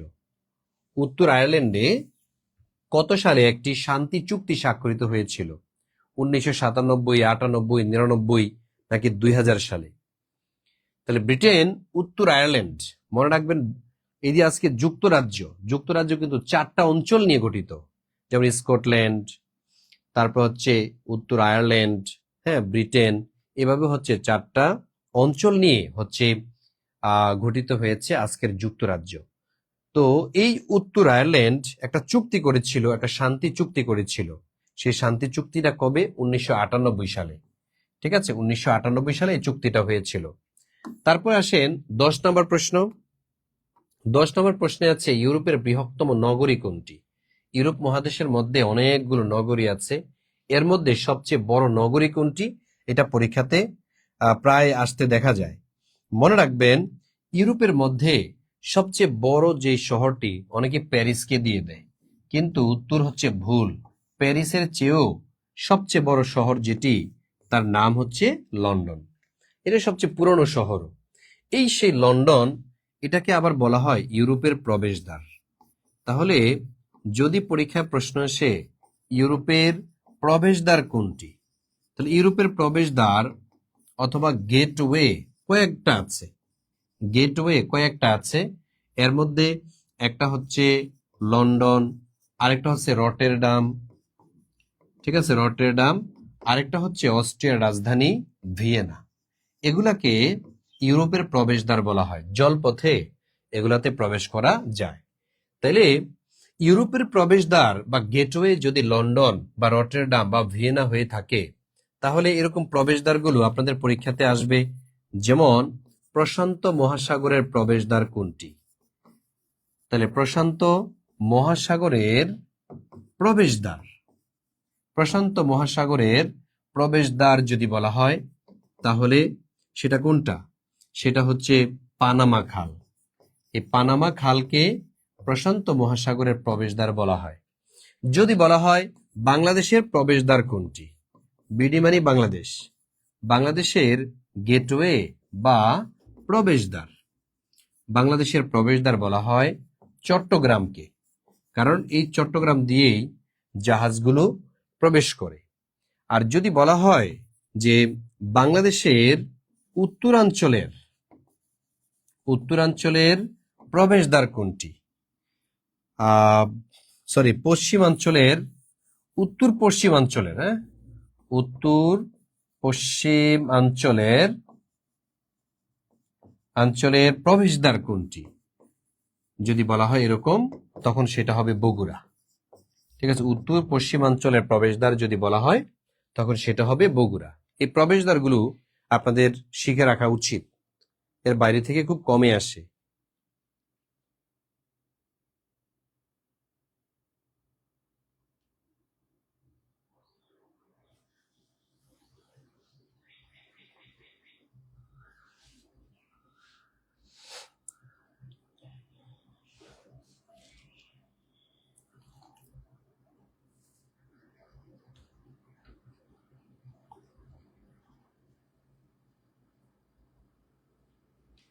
ঠিক আছে, তাহলে পরের প্রশ্নটা আমরা একটু দেখি কি আছে। যেমন এখানে বলা আছে যে নিচের কোন দেশে সমুদ্র বন্দর নাই? আচ্ছা, অধিকাংশ রাষ্ট্রই উন্নত হচ্ছে সমুদ্র বন্দরের কারণে। কিছু কিছু দেশ আছে যে দেশে কি থাকে না, সমুদ্র বন্দর থাকে না। তাইলে আমরা একটু দেখে নেই সমুদ্র বন্দর নেই কোন দেশে। আলজেরিয়া, এই দেশে কিন্তু সমুদ্র বন্দর আছে, বেলজিয়ামে আছে, মিশরে আছে, কিন্তু নাই কোথায়? সুইজারল্যান্ড। সুইজারল্যান্ডে কিন্তু সমুদ্র বন্দর নেই, এটা মুখস্থ রাখবেন। আবার কিছু কিছু দেশ আছে এগুলাকে বলা হয় ল্যান্ডলক কান্ট্রি। এই যে ল্যান্ডলকড কান্ট্রি। তো ল্যান্ডলকড কান্ট্রি এরকম কয়টা আছে পৃথিবীতে? 45 কান্ট্রিজ। ঠিক আছে, 45 কান্ট্রিজ তারা হচ্ছে ল্যান্ডলক। এর প্রশ্ন হচ্ছে ভাইয়া ল্যান্ডলক মানে কি? ল্যান্ডলক শব্দের অর্থ হচ্ছে স্থল বেষ্টিত। ঠিক আছে, স্থল বেষ্টিত কিছু দেশ আছে, যার মধ্যে আমাদের এশিয়াতে অনেক দেশ আছে। যেমন দক্ষিণ এশিয়ার মধ্যে আফগানিস্তান, আনেভু। আনেভুর মধ্যে কিভাবে বলতে পারি আমরা? আ ফর আফগানিস্তান, নে ফর নেপাল, বু ফর ভুটান। আফগানিস্তান, নেপাল এবং ভুটান, এই তিনটা দেশ হচ্ছে স্থল বেষ্টিত। এখানে সমুদ্র নাই, মানে সমুদ্র পথে বা জলপথে এই দেশে ঢুকা যায় না, এই কারণে এগুলাকে স্থল বেষ্টিত বলা হয়ে থাকে। এছাড়াও আমাদের মধ্যপ্রাচ্যে কিছু দেশ আছে, যেমন আমি সংক্ষেপে বলতে পারি কাকিতাও আতু। এই যে কাকিতাও আতু মানেটা কি? Kazakhstan, Kyrgyzstan, Tajikistan, Uzbekistan, Azerbaijan, Turkmenistan, এই রাষ্ট্রগুলো কিন্তু ল্যান্ডলকড, মানে এই রাষ্ট্রে সরাসরি আপনি ঢুকতে পারবেন না। তো পরীক্ষাতে বেশি আসে এই তিনটা, আর দুইটা আসে দক্ষিণ আমেরিকা। দক্ষিণ আমেরিকার দুইটা দেশ আছে, একটা দেশের নাম হচ্ছে বলিভিয়া, আরেকটা দেশের নাম হচ্ছে প্যারাগুয়ে। এই যে বলিভিয়া এবং প্যারাগুয়ে, এই দুইটা হচ্ছে দক্ষিণ আমেরিকায় অবস্থিত, দক্ষিণ আমেরিকার স্থল বেষ্টিত দেশ। দক্ষিণ আমেরিকার স্থল বেষ্টিত দেশ। তাহলে দক্ষিণ আমেরিকার স্থল বেষ্টিত দেশ কয়টি? সেটা হচ্ছে দুইটি, বলিভিয়া এবং প্যারাগুয়ে। বলিভিয়া এবং প্যারাগুয়ে দক্ষিণ আমেরিকায় পড়েছে। আপনারা জানেন বলিভিয়া হচ্ছে এমন একটা দেশ যে দেশের রাজধানী হচ্ছে লাপাজ। তো লাফাইলে বেশি উপরে উঠা যায়, মানে এই সে লাপাজ পৃথিবীর সর্বোচ্চ রাজধানী। পৃথিবীর সর্বোচ্চ রাজধানী হচ্ছে বলিভিয়াতে অবস্থিত লাপাজ, অনেক উপরে, অনেক অনেক উপরে। ঠিক আছে, এই কারণে এটাকে সবচেয়ে উঁচু রাজধানী বলা হয়। আর সমুদ্র সমতল থেকে সবচেয়ে নিচু অবস্থানে যেই দেশের রাজধানী, সেটা হচ্ছে আজারবাইজানের রাজধানী। মনে রাখবেন, এই যে আ ফর আজারবাইজান, যার রাজধানী হচ্ছে বাকু। এই বাকু হচ্ছে সবচেয়ে নিচু রাজধানী। সবচেয়ে নিচু রাজধানী কোনটি? এটা হচ্ছে আজারবাইজানের রাজধানী বাকু। আর যদি বলা হয় সবচেয়ে উঁচু রাজধানী কোনটি, দক্ষিণ আমেরিকার দেশ বলিভিয়ায়, বলিভিয়ার লাপাজ। লাপাজ হচ্ছে সবচেয়ে উঁচুতে, আর বাকু হলো সবচেয়ে নিচুতে। এটা রাজধানীর দিক থেকে, উঁচু নিচুর দিক থেকে। তাহলে আমরা মোটামুটি অনেকগুলো প্রশ্ন পড়লাম, তাই না? ব্যাখ্যা সহ পড়ছি আমরা, ব্যাখ্যা সহ কিন্তু আমরা পড়ছি। এবার আসেন ভূমধ্য সাগরীয় অঞ্চলের একটি উপদ্বীপ। ভূমধ্য সাগরের মানে ভূমধ্য সাগর, তো এটা আসলে দ্য মেডিটেরিয়ান সি, যেটাকে আমরা ভূমধ্য সাগর বলি। এই ভূমধ্য সাগরের অনেকগুলো তীরবর্তী দেশ আছে। কয়টা? 16টা তীরবর্তী দেশ আছে। তো এখানে আসলে উপদ্বীপ কোনটা মনে রাখতে হবে। এখানে উপদ্বীপ হচ্ছে ইতালি। ভূমধ্য সাগরের মধ্যে উপদ্বীপ মানে তিন দিকে জল, একদিকে স্থল। হ্যাঁ, এটা হচ্ছে উপদ্বীপ। তাইলে ভূমধ্য সাগরের তীরবর্তী দেশ কয়টি? ভূমধ্য সাগরের তীরবর্তী দেশ হচ্ছে 16টি। 16টি তীরবর্তী দেশ। এই দেশগুলোতে ফল উৎপাদন ভালো হয়। তাহলে ফল উৎপাদন ভালো হয়, ভালো হয় হচ্ছে ভূমধ্য সাগরীয় রাষ্ট্রগুলোতে, ইউরোপের। এই কারণে এই ভূমধ্য সাগরের তীরবর্তী দেশগুলোকে বলা হয় ফলের ঝুড়ি। তাহলে ফলের ঝুড়ি কাকে বলা হয়? ভূমধ্য সাগরের তীরবর্তী রাষ্ট্রগুলোতে। কারণ কি? এখানে ফল ফলাদি ভালো হয় বলে এগুলাকে ফলের ঝুড়ি বলা হয়। এই যে ভূমধ্য সাগর, এটা হচ্ছে ইউরোপের সবচেয়ে বড় সাগর। তাহলে ইউরোপের সবচেয়ে বড় বা দীর্ঘ সাগর কোনটি? সেটা হচ্ছে এই ভূমধ্য সাগর। ঠিক আছে, ইউরোপের সবচেয়ে বড় সাগরের নামই হচ্ছে ভূমধ্য সাগর, যেই সাগরের মধ্যে ইতালি অবস্থিত। দেখেন, এভাবে আপনাদেরকে যদি ভেঙে ভেঙে তথ্য সহকারে পড়ানো যায় তাহলে আপনারা আর ভুলবেন না। আর যদি শুধু ভাষা জ্ঞান নিয়ে জাস্ট এক কথা ভূমধ্যসাগর অঞ্চলের একটি দেশ কোনটি, ইতালি, এবার যদি পড়ে যান তাইলে কিছুক্ষণ পর আবার ভুলে যাবেন। বাট আপনি ইনফরমেশন সহকারে এগুলো যদি নোট করে পড়তে পারেন, প্লিজ নোট করে যদি পড়তে পারেন তাহলে এগুলো বেশি কাজে দিবে। পরীক্ষার আগ মুহূর্তে ক্লাসগুলো আমরা তাড়াহুড়া করি সিলেবাস শেষ করার জন্য, কিন্তু এখনকার যে ক্লাসগুলো এগুলো রিল্যাক্সে হয়। এই কারণে বলছি এই ক্লাসগুলি বেশি গুরুত্ব দেন। রিল্যাক্সের ক্লাসগুলো রিল্যাক্সে মাথায় ঢুকে, আর তাড়াহুড়োর ক্লাসগুলো তাড়াহুড়ো মাথায় ঢুকে আবার তাড়াহুড়ো করে বের হয়ে যায়। ঠিক আছে, এই জন্য রিল্যাক্সে যেটা মাথায় ঢুকবে সেটা কিন্তু আপনি ভুলবেন না। দেখেন, আপনি যখন নামাজে সূরা ফাতিহা পড়েন, আপনি অন্য মনোযোগ থাকা সত্ত্বেও, অন্য কিছু চিন্তা আসা সত্ত্বেও সূরা ফাতিহাকে আপনি ভুল করেন। কারণ কি? এটা আপনার লং টাইম মেমোরিতে চলে গেছে। লং টাইম মেমোরিতে আপনার পৌঁছাতে হলে ধীরে ধীরে ঢোকাতে হয়, বারবার এগুলাকে দেখে যাইতে হয়। এবার আসেন আমরা আরেকটা প্রশ্ন, খুব ইন্টারেস্টিং প্রশ্ন। এই জগতে সবচেয়ে বেশি বার আসা যে প্রশ্নটা, বিশ্বের মানচিত্রে কোন দেশটিকে বুট মনে হয় অথবা লং শু বলা হয়? এটাকে লং শু বলা হয় কাকে? অথবা বুট জুতার মতো কাকে মনে হয়? কোন রাষ্ট্রটাকে বুট জুতার মতো মনে হয় পৃথিবীর? এরকম একটা দেশ আছে বুট জুতার মতো। এটা কি পর্তুগাল, ইতালি, গ্রিস নাকি হাঙ্গেরি? এটা অবশ্যই আপনারা পারেন। পৃথিবীর বুট জুতার মতো মানচিত্রের মধ্যে যে দেশটাকে দেখায় ওই দেশটার নাম হচ্ছে ইতালি। আর ইতালির ভিতরে আরো দুইটা দেশ আছে, ওই দুইটা দেশও স্বাধীন। এই কারণে মানচিত্রে আপনি যদি জুম করেন, গুগল ম্যাপে গিয়ে মানচিত্রকে জুম করলে দেখবেন ইতালির ভিতরে দুইটা ছিদ্র দেখা যায়। একটা ছিদ্রের নাম হচ্ছে সান মেরিনো, আরেকটা দেশের নাম হচ্ছে ভ্যাটিকান সিটি। এই যে ভ্যাটিকান সিটি এবং সান মেরিনো, এই দুইটা দেশ ইতালির ভিতরে স্বাধীন, ফলে ইতালিকে ছিদ্রায়িত দেশ বলা হয়।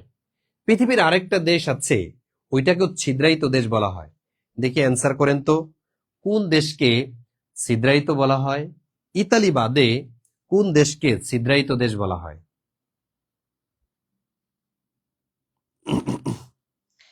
জি, বাস্তব কথা, তাই না? মুস্তাফিজুর রহমান ঠিক বলেছেন, থ্যাংক ইউ সো মাচ। তাহলে দেখি এই প্রশ্নের অ্যান্সার করেন তো আপনারা। সীমা আক্তার আপু, তুহা জাহান, ফাতেমা ইসলাম, ইমরান হাসান, আমাদের খুব রেগুলার স্টুডেন্ট ইমরান ভাই, তারপর রেজওয়ান আলী, ওনারা খুব regular student, thank you so much. আমি আপনাদের সফলতা কামনা করছি। রোমানা আক্তার ইভা, শান্তশিনী হ্যান্ডস ডেক, হানজালা হাফিজ, সুমাইয়া। আচ্ছা, দক্ষিণ আফ্রিকা, হ্যাঁ মুস্তাফিজুর রহমান আপনারটা সঠিক হয়েছে, থ্যাংক ইউ সো মাচ। তাহলে দক্ষিণ আফ্রিকা এটাই হচ্ছে পৃথিবীর আরেকটি ছিদ্রায়িত রাষ্ট্র। তাহলে ছিদ্রায়িত রাষ্ট্রগুলোর মধ্যে একটা হচ্ছে ইতালি, আরেকটা হচ্ছে দক্ষিণ আফ্রিকা। একটা হলো ইতালি, আরেকটা হলো দক্ষিণ আফ্রিকা। এবার আমরা দেখব 13 নং প্রশ্ন। নিচের কোনটি একটি ছিদ্রায়িত রাষ্ট্র? একটু আগে আমরা বলেছি অস্ট্রেলিয়া, ইংল্যান্ড, ইতালি, জাপান। তাহলে এই প্রশ্নের সঠিক অ্যান্সার কোনটা হবে? ইতালি। ইতালিকে কি বলা হয়? একটি ছিদ্রায়িত রাষ্ট্র। নিচের কোনটি ছিদ্রায়িত দেশ? ইতালি। ইতালিকে একটি ছিদ্রায়িত রাষ্ট্র বলা হয়। তারপরে আসেন, পৃথিবীর কোন অঞ্চল বলকান নামে পরিচিত? মজার বিষয়, পৃথিবীর কোন অঞ্চল বলকান নামে পরিচিত? এখন দেখেন, বলকান মানেটা কি? মনে রাখবেন, বলকান শব্দের অর্থ হচ্ছে পাহাড়ি অঞ্চল। পাহাড়ি অঞ্চল, যেমন বাংলাদেশে কিছু পাহাড়ি অঞ্চল বা পাহাড়ি জেলা আছে, বান্দরবন, খাগড়াছড়ি, রাঙ্গামাটি। ইউরোপের মধ্যে এরকম পাহাড়ের উপরে কয়েকটি দেশ আছে, ওগুলাকে বলকান রাষ্ট্র বলা হয়ে থাকে। এগুলা কোন অঞ্চলে পড়েছে? দক্ষিণ পূর্ব ইউরোপে নাকি উত্তর পশ্চিম ইউরোপে? মানচিত্র দেখে আপনি মনে রাখতে হবে এটা। মনে রাখতে হবে বলকান রাষ্ট্রগুলো এগুলো ইউরোপের দক্ষিণ পূর্ব দিকে অবস্থিত। তাইলে দক্ষিণ পূর্ব দিকে আমাদের কক্সবাজার যেদিকে, এদিকে হচ্ছে ইউরোপের দক্ষিণ পূর্ব। এই অঞ্চলটাতে মূলত বলকান রাষ্ট্রগুলো অবস্থিত। 11টা, কোথাও লেখা আছে 15টা রাষ্ট্র বলকান, অর্থাৎ পাহাড়ি রাষ্ট্র। এর চারপাশ দিয়ে পাহাড় আর পাহাড়, পাহাড়ে ঘেরা। এই কারণে এগুলাকে বলা হয় বলকান রাষ্ট্র। ঠিক আছে, এটা একটা ছন্দ আছে, আপনাদেরকে আমি একটু ছন্দটা লিখে দিব। বলেন, ছন্দ আমি আসলে পেইড বেসে দেই, এখানে দেই না। তারপরে আমি দেই কোন অঞ্চলগুলোকে আসলে বলকান রাষ্ট্র বলা হয়। পৃথিবীর কোন অঞ্চল বলকান নামে পরিচিত? বলকান শব্দের অর্থ হলো পাহাড়ি অঞ্চল। আমরা একটা ছন্দ দিয়ে মনে রাখবো বলকান রাষ্ট্রগুলো, যেমন কুরুপতি গিরিশের মনটা সর্বদা এমবিবিএস পড়ুয়া রোমানার জন্য আকুল। তাহলে কি বললাম আমি? কুরুপতি গ্রীষ্মের মনটা সর্বদা এমবিবিএস পড়ুয়া রোমানার জন্য, ক্লাসিক রোমানার জন্য আকুল। রোমানার জন্য কি? আকুল। আচ্ছা, এটা হচ্ছে একটা ছন্দ। আপনি ছন্দটা মনে না রাখলেও হবে, আর মনে রাখলে সুবিধা আর কি, রাষ্ট্রগুলো আপনি পারবেন। এই যে কুরুপতি মানে কি? কুরুপতি মানে হচ্ছে ক্রোয়েশিয়া। এই সেই ক্রোয়েশিয়া, এটা হচ্ছে বলকান রাষ্ট্র। এই যে গ্রিস মানে হচ্ছে গ্রিস, এটাও একটি বলকান রাষ্ট্র, পাহাড়ি রাষ্ট্র। মনটা মানে হচ্ছে মন্টিনিগ্রু। এই যে মন্টিনিগ্রু, এটা হচ্ছে একটি বলকান রাষ্ট্র। এই যে সর্বদা, সর্বদা শব্দের অর্থ হচ্ছে সার্বিয়া। এমতে হচ্ছে মেসিডোনিয়া, মেসিডোনিয়া। বিতে হচ্ছে বুলগেরিয়া, ঠিক আছে, বুলগেরিয়া। তারপরে বিতে হচ্ছে বসনিয়া ও হার্জেগোভিনা, বসনিয়া ও হার্জেগোভিনা, ঠিক আছে। তারপর এসতে হচ্ছে স্লোভাকিয়া, স্লোভাকিয়া, স্লোভাকিয়া, ঠিক আছে। তারপরে রোমান মানে কি? রোমানিয়া। তারপর আকুল, এই তো। এই রাষ্ট্রগুলোকেই বলকান রাষ্ট্র বলা হয়ে থাকে। তাহলে ক্রোয়েশিয়া ফুটবল খেলাতে খুবই ওস্তাদ, তাই না? গত বছর একবারে খুব ভালো খেলেছিল গত বিশ্বকাপে ক্রোয়েশিয়া। তারপর হচ্ছে গ্রিস, হোমারের দেশ হচ্ছে গ্রিস, ঠিক আছে। এক সময় দার্শনিকদের, যেমন কবি এবং দার্শনিক, যেমন হোমার একজন কবি ছিল, তাই না? তারপর হচ্ছে যেমন প্লেটো, তারপরে হচ্ছে এরিস্টটল, এদের বাড়ি কোথায়? এদের বাড়ি কিন্তু এই গ্রিসে। গ্রিসে হচ্ছে এদের জন্ম। অলিম্পাস পর্বত কিন্তু গ্রিসে অবস্থিত। অলিম্পিক খেলাটাও গ্রিসে হয়েছিল। মন্টিনিগ্রো, সার্বিয়া, মেসিডোনিয়া, এগুলো হচ্ছে পাহাড়ের উপরে। এই কারণে এগুলাকে কি বলা হয়? এগুলাকে বলকান রাষ্ট্র বলা হয়।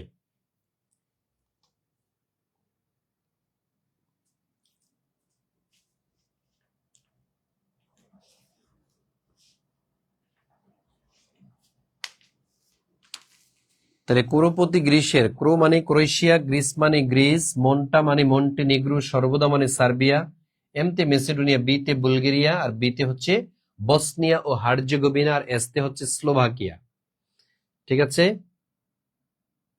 তারপরে হচ্ছে রোমান মানে হচ্ছে রোমানিয়া। আর এই তো এই রাষ্ট্রগুলো হচ্ছে আপনার কি? এই রাষ্ট্রগুলো হচ্ছে বলকান রাষ্ট্র। পরীক্ষাতে আসবে নিচের কোনটি বলকান রাষ্ট্র, আবার নিচের কোনটি বলকান রাষ্ট্র নয়, এভাবে পরীক্ষার মধ্যে প্রশ্ন আসে।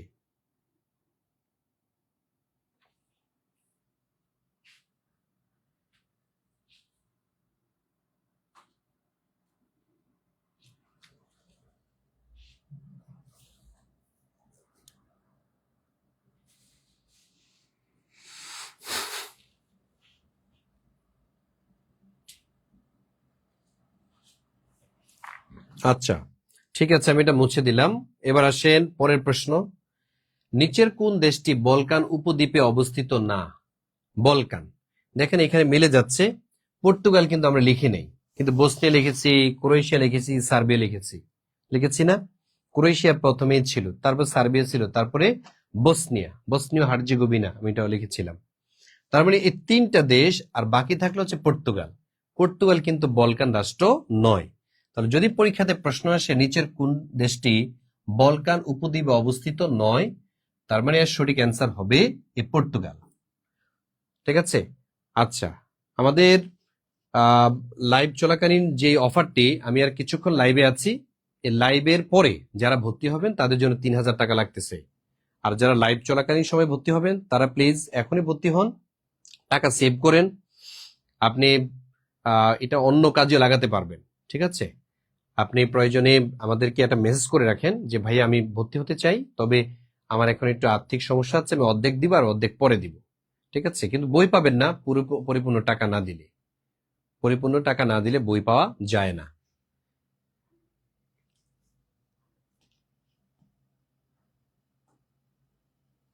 তারপর আসেন, গ্রিসের রাজধানী কোথায়? আচ্ছা, গ্রিসের রাজধানী কোথায়? রোম, অ্যাথেন্স, মিলান নাকি জেনেভা? তাহলে এটা সবাই পারবেন। গ্রিসের রাজধানী কোথায়? রোম, এটা হচ্ছে ইতালির রাজধানী, আর অ্যাথেন্স এটাই হচ্ছে গ্রিসের রাজধানী। আচ্ছা, এই সেই গ্রিস, এটার পূর্ব নাম কি? পরীক্ষাতে আসে। গ্রিসের পূর্ব নাম হেলাস।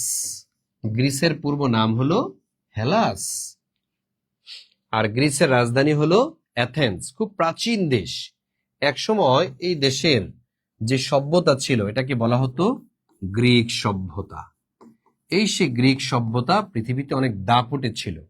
গ্রিক জাতি যারা ছিল তারা পৃথিবীতে দাপুটে বেরিয়েছিল, কিন্তু গ্রিসের সে দাপট এখন কমে গিয়েছে, রাশিয়ার মতো হয়ে গেছে এই রাষ্ট্রটা। 18 নম্বর প্রশ্ন, কসোভো যেখানে অবস্থিত। আচ্ছা, কসোভো এটা কি পূর্ব ইউরোপে নাকি দক্ষিণ ইউরোপে? দক্ষিণ পূর্ব ইউরোপে নাকি দক্ষিণ পশ্চিম ইউরোপের রাষ্ট্র হচ্ছে এই কসোভো? তাহলে মনে রাখতে হবে, এই সেই কসোভো যেটা হচ্ছে দক্ষিণ পূর্ব ইউরোপের মধ্যে পড়েছে। কসোভো হচ্ছে ইউরোপের একটি মুসলিম রাষ্ট্র, এবং এটাকে বলা হয় ইউরোপের সর্বশেষ স্বাধীন রাষ্ট্র। ইউরোপের সর্বশেষ স্বাধীন রাষ্ট্র যদি বলা হয় তখন সেটা হবে কসোভো, যে রাষ্ট্রটি সার্বিয়ার কাছ থেকে 2008 সালে স্বাধীনতা লাভ করেছিল। স্বাধীনতা লাভ করে হচ্ছে 2008 সালে। কিন্তু দুঃখের বিষয় হলো সত্য, এই কসোভোকে এখনো স্বীকৃতি প্রদান করা হয়নি।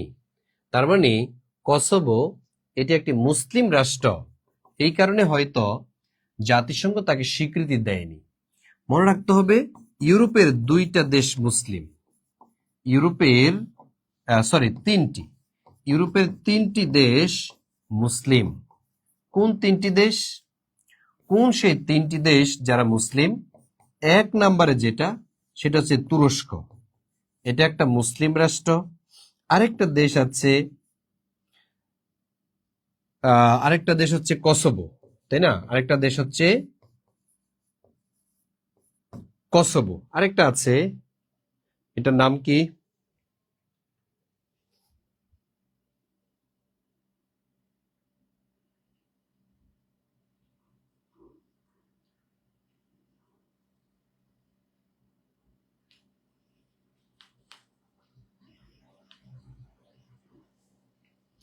হ্যাঁ, এটার নাম হচ্ছে আলবেনিয়া। সরি, ওইটার নাম হচ্ছে আলবেনিয়া।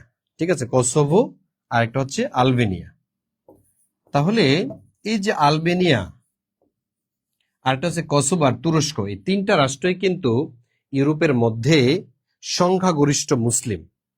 ইউরোপের মধ্যে সংখ্যাগরিষ্ঠ মুসলিম কয়টা? এই তিনটা।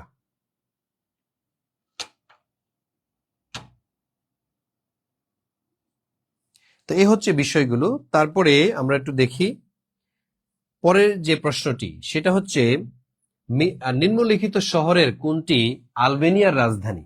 আচ্ছা, আলবেনিয়ার রাজধানী এখানে জানতে চেয়েছে, তাহলে বুঝতে পারছেন ইউরোপের যে রাষ্ট্রগুলো তার রাজধানীগুলো মুখস্থ রাখতে হবে। তাহলে আলবেনিয়ার রাজধানী হচ্ছে তিরানা, এটা মুখস্থ রাখবেন। আলবেনিয়ার রাজধানী হচ্ছে তিরানা।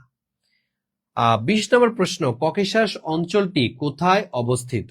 আচ্ছা, ককেশাস অঞ্চলটি কোথায় অবস্থিত এখানে আমার কাছে জানতে চেয়েছে। তাহলে এটা কি এশিয়া মহাদেশে? না। আফ্রিকাতে? না। পশ্চিম ইউরোপে? না। এটা হচ্ছে পূর্ব ইউরোপে পড়েছে। তাহলে পূর্ব ইউরোপের মধ্যে এই ককেশাস অঞ্চলের অবস্থান। ককেশাস অঞ্চলের অবস্থান হচ্ছে পূর্ব ইউরোপের মধ্যে। এর এক পাশে আছে আপনার কাস্পিয়ান সাগর, আরেক পাশে আছে আপনার কৃষ্ণ সাগর। মনে রাখবেন এই যে ককেশাস অঞ্চলটি, এই ককেশাস অঞ্চলের এক পাশে কি আছে? এক পাশে আছে কৃষ্ণ সাগর, কৃষ্ণ সাগর, আর মধ্যখানে হচ্ছে ককেশাস, আরেক পাশে আছে কি? কাস্পিয়ান। এই যে কাস্পিয়ান সাগর। তাহলে কাস্পিয়ান সাগর এবং কৃষ্ণ সাগরের মধ্যখানে কিন্তু এই ককেশাস অঞ্চল। প্রশ্ন হচ্ছে ভাইয়া ককেশাস কেন নাম রাখলো? ককেশাস পাহাড়ের নাম অনুযায়ী। ককেশাস পাহাড়ের নাম অনুযায়ী, পাহাড়ের নাম অনুসারে এর নামকরণ করা হয়েছে। এই ককেশাস অঞ্চলের নামকরণ করা হয়েছে। ককেশাস পাহাড় হচ্ছে এমন একটি পাহাড় যেই পাহাড়ের সর্বোচ্চ চূড়া, যেটা যদি বলা হয় সর্বোচ্চ চূড়া, ওই চূড়া কোনটা? ককেশাস অঞ্চলের সর্বোচ্চ চূড়া যেটা, এটার নাম হচ্ছে এলব্রুস। এই সে এলব্রুস, এই এলব্রুস হচ্ছে ইউরোপের সর্বোচ্চ চূড়া। তাহলে ইউরোপের সর্বোচ্চ চূড়ার নাম কি? এলব্রুস। ইউরোপের সর্বোচ্চ চূড়ার নাম হচ্ছে এলব্রুস। 5642 মিটার যার উচ্চতা, 5642 মিটার। এটা কি? এটা হচ্ছে তার উচ্চতা। এলব্রুস কি? এলব্রুস হচ্ছে ইউরোপের সর্বোচ্চ চূড়া। তাহলে ইউরোপের সর্বোচ্চ যে চূড়া, এটার নামে হচ্ছে কি? এটার নামে হচ্ছে এই এলব্রুস। এটা ককেশাস পাহাড়ের উপরে অবস্থিত। তাহলে এই ককেশাস অঞ্চলের যে রাষ্ট্রগুলো, যেমন রাশিয়া, এটা কিন্তু ককেশাস অঞ্চলের একটি রাষ্ট্র। আর কয়েকটা আছে, আমি বলবো আপনাদের। তাহলে দেখেন, এক পাশে হচ্ছে কৃষ্ণ সাগর, আরেক পাশে কি আছে? কাস্পিয়ান সাগর। এর মধ্যখানে যে অঞ্চলটা, এটাকে কি বলা হয়? এটাকে ককেশাস অঞ্চল বলা হয়, যেটা পূর্ব ইউরোপে পড়েছে। এটা হচ্ছে পূর্ব ইউরোপের রাষ্ট্র। মানচিত্র দেখবেন ক্লিয়ার দেয়া আছে একবার মানচিত্র থেকে।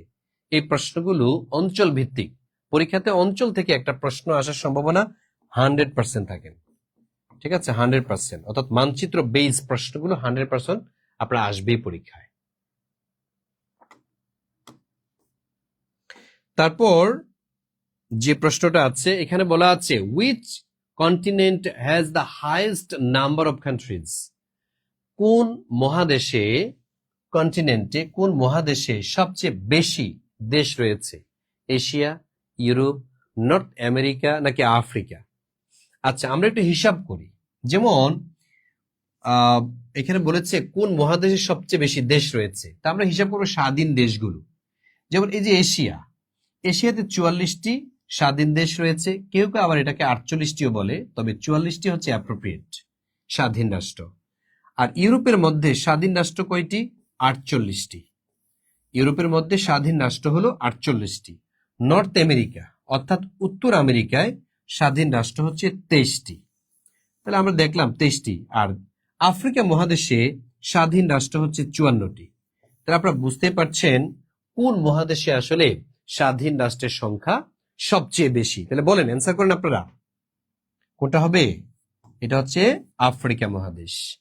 এই যে এখানে বলেছে the highest number of countries, মানে কোন কন্টিনেন্টের মধ্যে হাইয়েস্ট নাম্বার অফ কান্ট্রিজ রয়েছে। দেখেন উত্তরা ব্যাংক লিমিটেডে আসছে। ইংলিশে যে প্রশ্নগুলো, এগুলা কিন্তু ব্যাংকে করে, ইংলিশে এই প্রশ্নগুলো করা হয় ইংলিশে।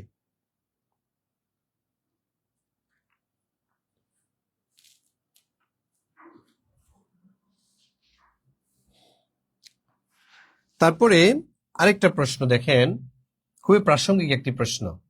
উত্তর আফ্রিকা মহাদেশের দেশগুলো ভৌগোলিক বৈশিষ্ট্য কি? আচ্ছা, উত্তর আফ্রিকার যে রাষ্ট্রগুলো, এগুলা ভৌগোলিকভাবে দেখতে কেমন দেখা যায়? উপজাতি ভিত্তিক সীমারেখা, নাকি ঔপনিবেশিক সীমারেখা, নাকি জ্যামিতিক সীমারেখা, নাকি অবিভক্ত সীমারেখা?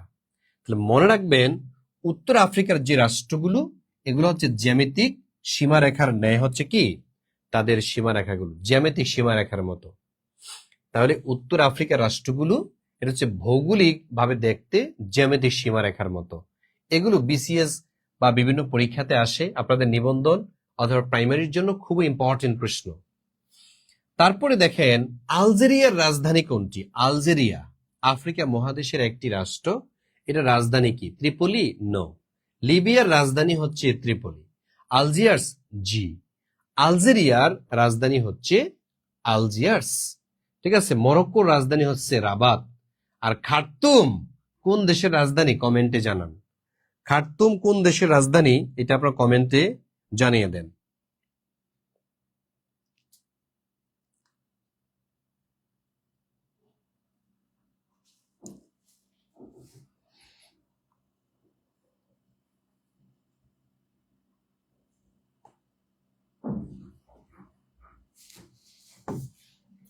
ঠিক আছে, আমি একবারে ক্লাসের শেষ পর্যায়ে, কিন্তু আপনাদের এই বিষয়গুলো যদি নাকি সিরিয়াসলি না পড়েন, নোট করে যদি না পড়েন, পিছিয়ে যাবেন, নিশ্চিত থাকেন। সার্কুলার একদিন না একদিন দিবে। ঠিক আছে, 1 মাস আগে হোক বা 1 মাস পরে হোক, সার্কুলার কিন্তু পাবেন। ঠিক আছে, তো এই সার্কুলার যখন দিবে, তখন যদি আপনি এই বিষয়গুলো যদি ক্লিয়ার না থাকে, তাহলে পিছিয়ে যাবেন ভাই। আমাদের অনেক ভাই বোন আছে, অনেক পড়ে, বলছে ভাইয়া আমি কিন্তু অনেক পড়ি কিন্তু মনে থাকে না। এটার অন্যতম কারণ হচ্ছে মানে ওই যে কন্টিনিউয়াস যে একটা প্রসেস, ওখান থেকে আপনি চ্যুত হয়ে যান। এই ধরেন কয়েক ঘন্টা পড়লেন, আবার কয়েক ঘন্টা ভিডিও দেখলেন, শেষ। আবার ধরেন 1 সপ্তাহ পড়লেন, 2 সপ্তাহ আপনি পড়া থেকে দূরে থাকলেন, শেষ। ঠিক আছে, তো এই যে আপনার মাঝে মাঝে যে কি হয়, ফ্ল্যাকচুয়েট হয়, এটার কারণে কিন্তু আপনি পিছিয়ে যাচ্ছেন, ব্রেন কাজ করতেছে না। ব্রেন কি চায়? আপনি যেটার মধ্যে লেগে আছেন, দেখবেন যে ব্রেন একটা সময় এমন চালু হয়েছে, যা পড়বেন 2-1 বার পড়লে মুখস্থ হয়ে যাবে, 1 বার বা 2 বার পড়েন মুখস্থ হয়ে যাবে, আর এটা ছুটবে না।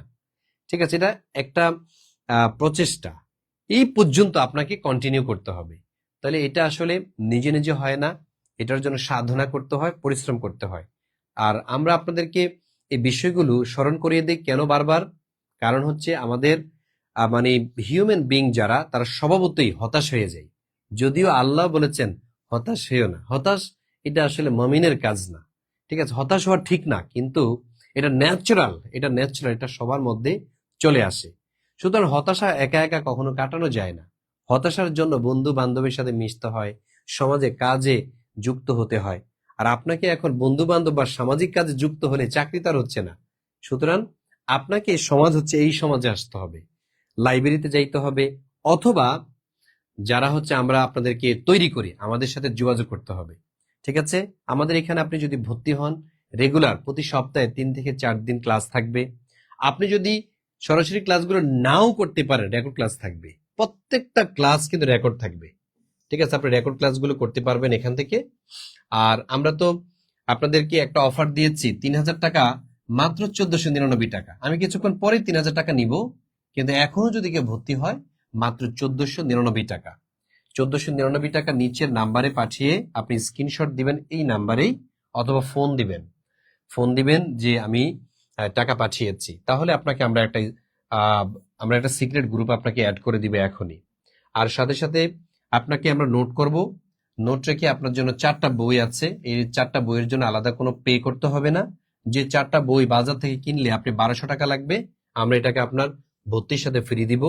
তারপর চূড়ান্ত যে সাজেশন, এটা আপনাকে 300 টাকা দিয়ে কিনতে হতো, কিন্তু আমরা এটা ফ্রি দিব আপনাকে। এই সুযোগ সুবিধাগুলো আপনার জন্য আছে। আবার কেউ যদি মনে করেন যে ভাইয়া আমার আসলে অত কিছু দরকার নেই, অনলি ফর ইংলিশ আপনাদের কোনো কোর্স আছে কিনা? অনলি ফর ইংলিশ, আমার বেসিকটা খুব দুর্বল, আমি বেসিকটা স্ট্রং করতে চাই। আমাদের এখানে 200+ ক্লাস হয়, ইংলিশের একটা কোর্স আছে, 200+ ক্লাস হয়, এটা শুধু ইংরেজির জন্য। তা আপনারা যদি শুধু ইংরেজির জন্য ভর্তি হতে চান, এটা সুযোগ আছে মাত্র 750 টাকা। সেভ নাম্বারে আপনি পাঠিয়ে দিলে আমরা আপনাকে এই 750 টাকার কোর্সটি আপনার জন্য আমরা ক্লাস নিতে থাকবো। এখানে প্রায় 200-র উপরে ক্লাস হবে, পরীক্ষা হবে, এখানে লিটারেচার থাকবে, একবার বেসিক ধরে ধরে পড়ানো হবে ইনশাল্লাহ।